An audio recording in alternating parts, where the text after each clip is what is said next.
Range weather. Launch weather is go. Thank you, LWO and Artemis MMT Chair. MMT's go. Thank you, John. And Integrity Launch Director. Good to hear your voice, Charlie. PLT. Thank you, Charlie. This is Victor. We are going for our families. MS1. This is Christina. We are going for our teammates. MS2. This is Jeremy. We are going for all humanity. All right, Charlie, your Artemis II crew is go for launch. Full send. I copy that. Reed, Victor, Christina, and Jeremy.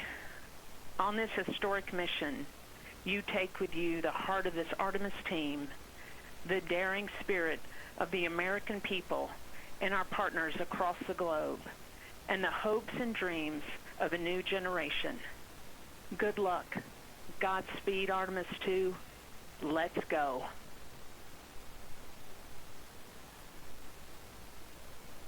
And NTD Launch Director. Go ahead, Launch Director. Yes, sir. You have a go to proceed with countdown. Copy that. I'll put it in work. CDR, NTD. Go. Your risers and initiate short purge per your EPROC 10.1.1, steps 8 and 9. 10.1.1, 8, 9 going to work. Copy. CVSE, NTD. Start and verify recordings of our Orion cameras. Copy. Okay. Well, there you heard it. RSR, NTD. RSR. They're getting ready to start terminal count. arm rotation enable at this time, please. It's currently at T-minus 10 minutes. Once we wrap up this last bit of work, SNA arm rotation enable complete. we're going to start that clock. Copy that, thank you. Integrity crew, close and lock visors.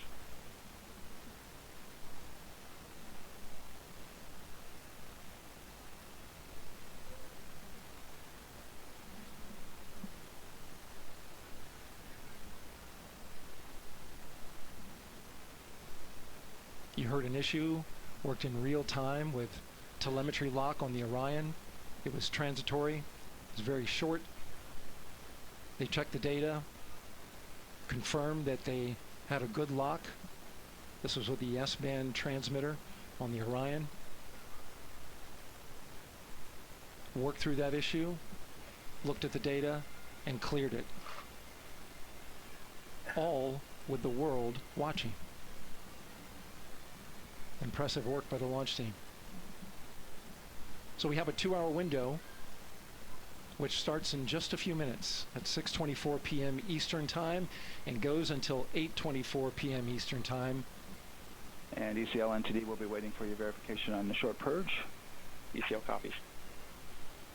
And for all personnel, once we get that short purge verification, we'll verify that we are clear to go, and then we'll proceed with the terminal count.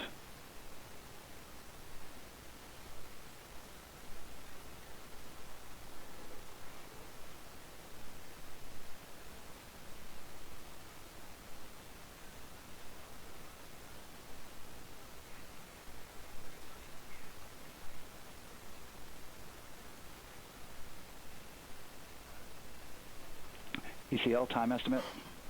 About a minute. Copy.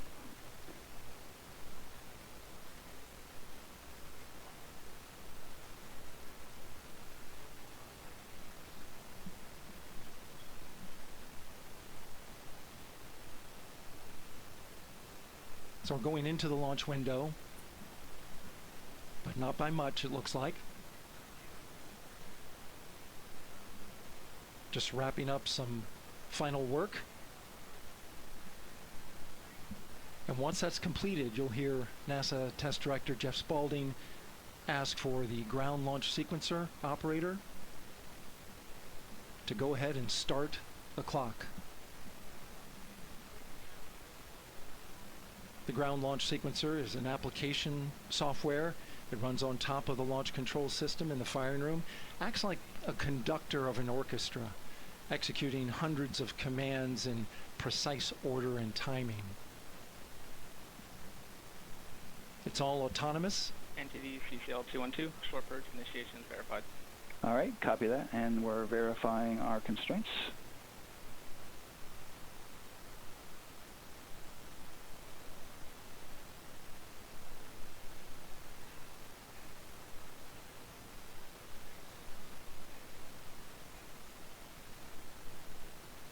All right, and we're clear from cutouts. And with that, we're going to resume the clock momentarily. And CGLS, you can resume the clock on your mark. GLS copies. 3, 2, 1, mark. GLS mainline has been initiated. T-minus 10 minutes and counting.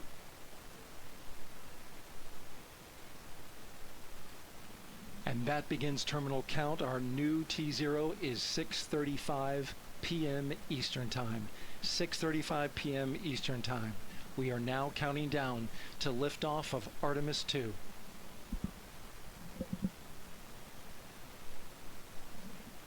From now on, you're going to hear two voices on the loops. If everything goes nominally, NASA Test Director Jeff Spaulding, who's directly managing the launch team, and Alex Bendelos, the GLS operator who closely monitors the software. He has the ability to stop and restart the countdown.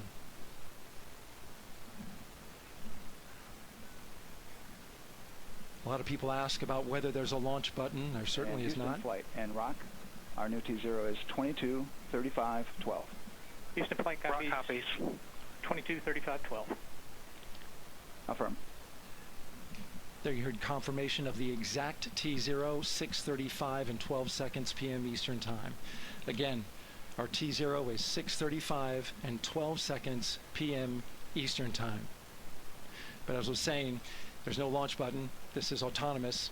But there is a button that keeps you from launching, and that button allows the GLS operator to pause the countdown outside of terminal count and during terminal count and submit a hold to the next holding point. So the clock won't stop right away. If there's an issue, we'll go to the next stable holding point. This is how GLS configures the rocket and ground systems to a stable point where they can stop the countdown if that's needed. But right now, we are counting down. Our next big milestone, looking to retract the crew access arm. GLS is go for crew access arm retract. And there you see the crew access arm moving away.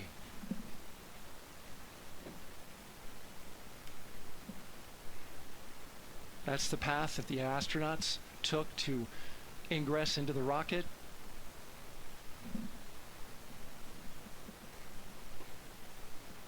Until this point, that was their way off the pad if they needed to evacuate.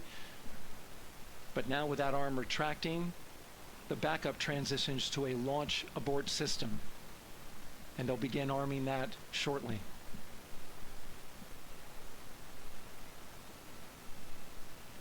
Of course, the launch abort system, great shot there of the crew access arm retracting away. The launch abort system is the tower at the top, and that's what would pull Orion and its crew off the top of the rocket in case of an emergency, whether it's on the ground or in flight. This is critical safety hardware that protects the lives of the astronauts.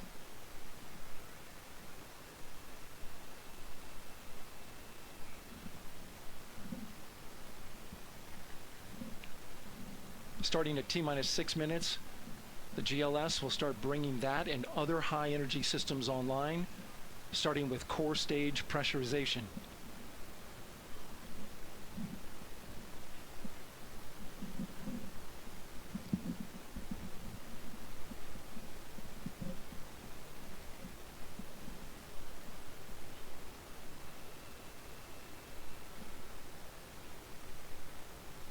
Weather is 90% go, the range is go, all systems are go.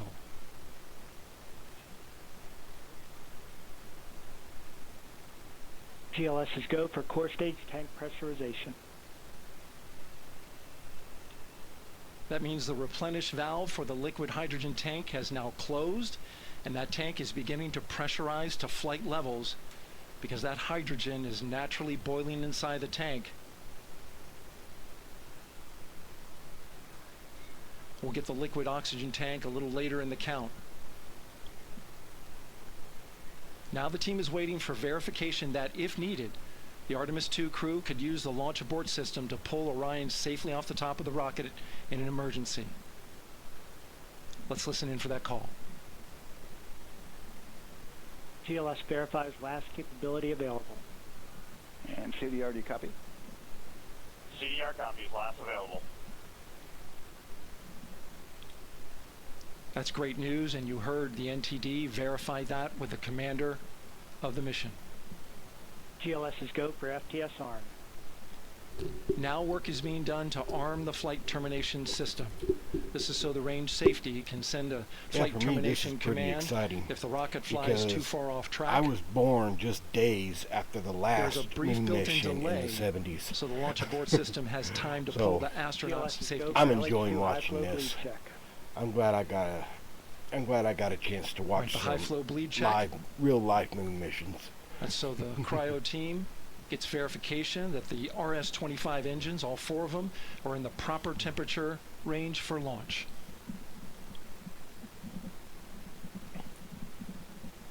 Now, of course, this moon mission is only going to be going around the moon and back. But first, it's going to have they're going to orbit the Earth for a couple of days. Then they're going to head to the moon, go around it, and head on back in, I think, what they call a free return trajectory. GLS is go for core stage APU start. Core stage APUs start. Those are auxiliary power units, high-speed turbines which provide pressure to hydraulic pumps that steer the RS-25 engines. We're going to see a gimbal test a little later at T-minus 2 minutes and 30 seconds. This is what allows that to happen.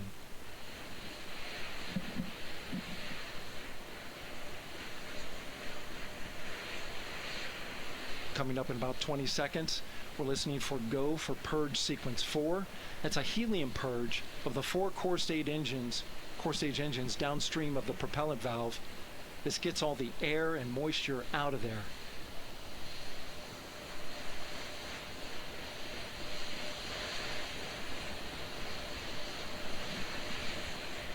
GLS is go for purge sequence 4.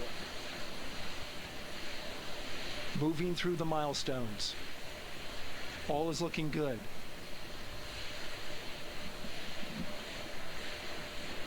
Coming up in just a few seconds, we're going to get that thrust vector control actuator test.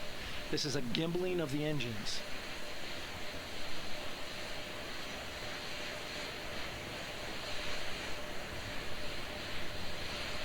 There are the 4 RS-25s, 3 of them shuttle heritage, 1 of them built from shuttle parts.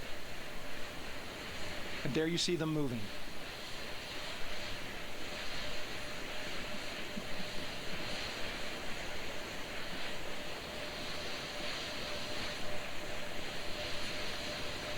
Now we're going to start moving the power from both the upper stage and the lower stage of the rocket to internal, taking ground power away and now going to battery power. GLS is go for upper stage to internal power. All right, power is removed from the rocket's upper stage, the ICPS, and it's been switched to battery. Same milestone for the lower core stage coming up at T-minus 1 minute and 30 seconds. Right now, the 4-person Artemis II crew is 248,000 miles away from the moon. And if all goes well, they will fly by it in 6 days. GLS is go for core stage to internal power. All right, there's the rocket's core stage, which houses 3 flight computers, is now on its own power. There's no more hold time because there's no more margin on these batteries. So we would have to recycle back to T-minus 10 to recharge if we had a hold.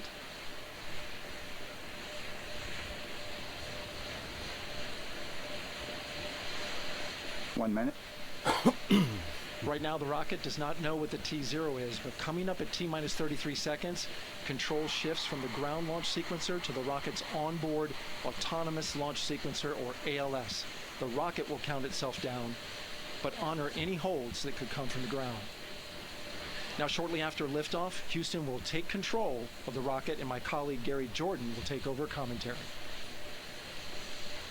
GLS, go for ALS. Great call out. The rocket is on its own. 4 brave explorers ready to ride the most powerful rocket NASA has ever launched. Sound suppression water is flowing. 15. And here we go. 10, 9, 8, 7, RS-25 engines lit. 4, 3, 2, 1. Booster ignition. And liftoff. The crew of Artemis II now bound for the moon. Humanity's next great voyage begins. Good roll pitch. Roger, roll pitch. Houston now controlling the flight of Integrity on the Artemis II mission around the moon. Integrity, AMT high. AMT high. On time, passing 30 seconds into the flights. Integrity passes the ultimate MECO. Target milestone. Mission Control Houston seeing good performance on the 4 main engines. Space Launch System core stage. Integrity, 3 miles in altitude. Traveling more than 1,200 miles per hour.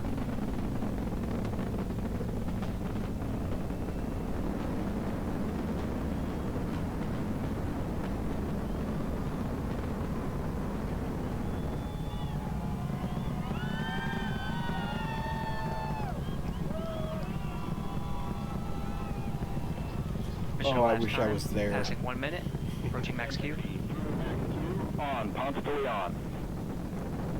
Stan, we have you loud and clear on Ponce de Leon. Have you the same? Communication signal transfer confirmed as Integrity and its crew go supersonic. Approaching 90 seconds into the Artemis II mission.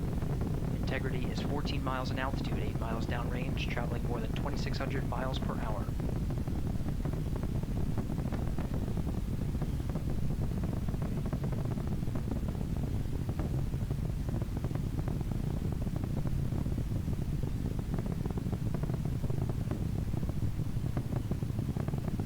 Minute 50 seconds of mission elapsed time, standing by for main engine throttle down to 85%, ahead of solid rocket booster separation, expected at the 2-minute 9-second mark. We see throttle down. Come on, get back to the rocket. Confirmed separation. Main engine's throttling up, guidance converged.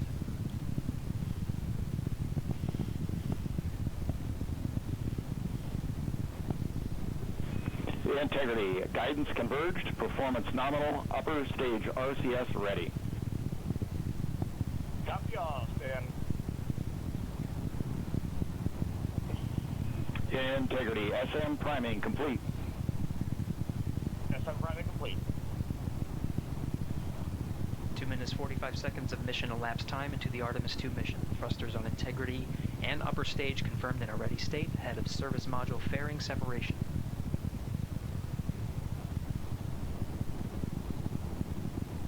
3 minutes into the flight, Integrity 49 miles in altitude, 78 miles downrange, now passing 5,000 miles per hour.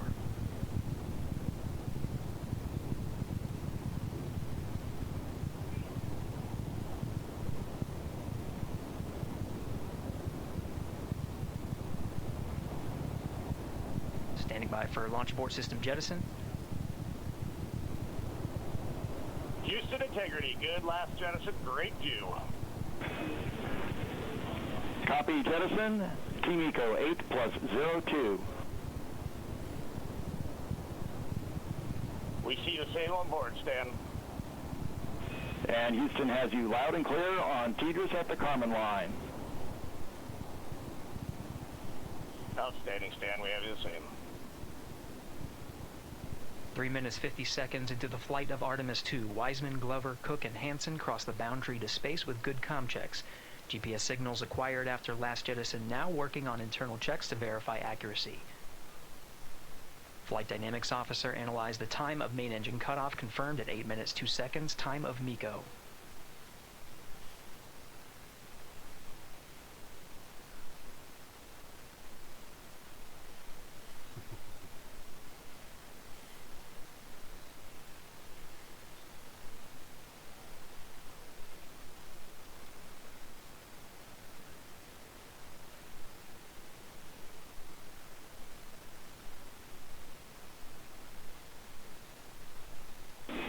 Integrity, GPS processing. Outstanding, Stan. We see the same, and we have a beautiful moonrise. We're headed right at it.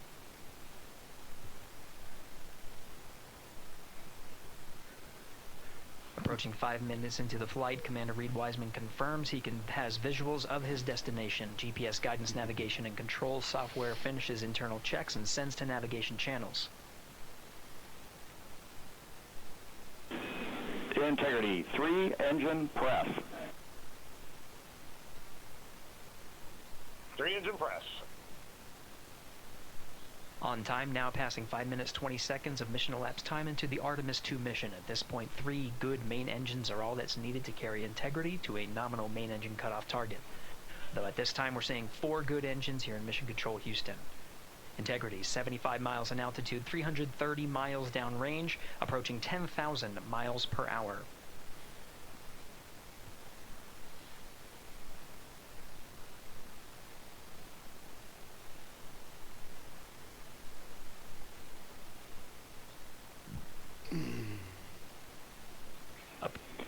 Integrity, looking good at 6 minutes. Same on board, Stan. Good trajectory and engine performance. Booster officer will soon report the shutdown plan to Flight Director Judd Freeling, expected at the 7-minute mark. Integrity, 78 miles in altitude, 460 miles downrange. Integrity, expect nominal shutdown. Integrity copies, nominal shutdown.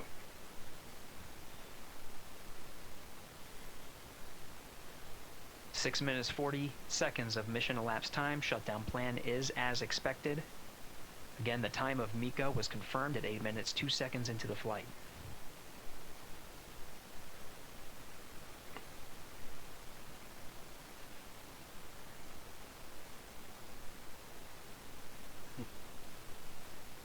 Seven minutes of mission elapsed time.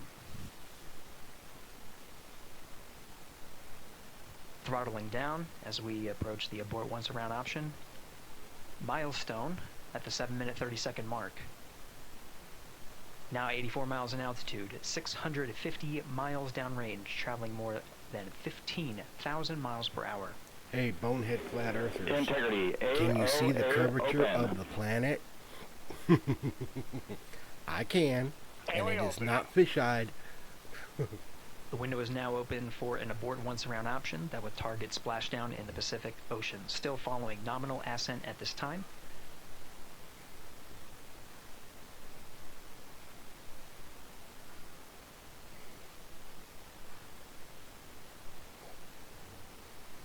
About 10 seconds remaining until the main engine cutoff of the Space Launch System core stage.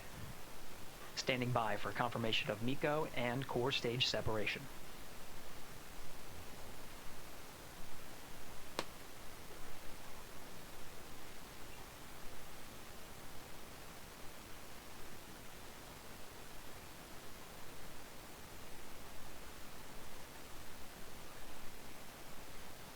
Integrity and nominal MECO, core stage separated.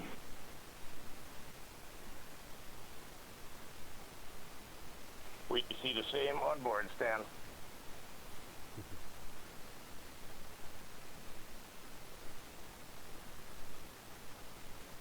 Eight minutes 40 seconds into the flight, we have a nominal main engine cutoff heading in the right trajectory on the way to swing around the moon.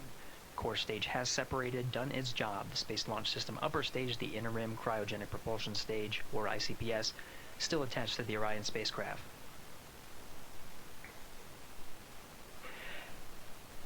Nine minutes of mission elapsed time. Integrity crew of Reed Wiseman, Victor Glover, Christina Cook, and Jeremy Hansen now in orbit around the Earth at the beginning of their journey to the Moon.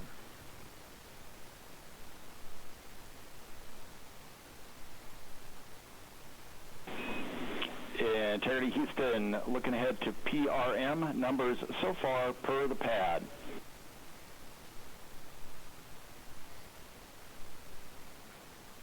Copy that, Stan. Numbers for the pad.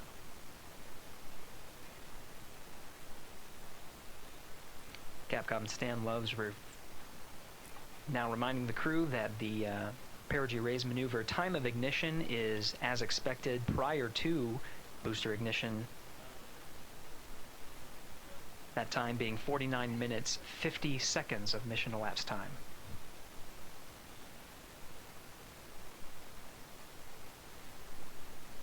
Well, I think I'm going to end it here. And I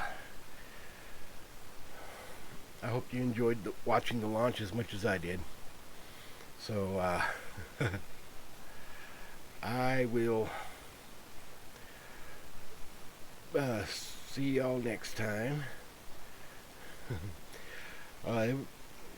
Yeah, like I said, I was born just days after the last mission. So, last moon mission in the 70s.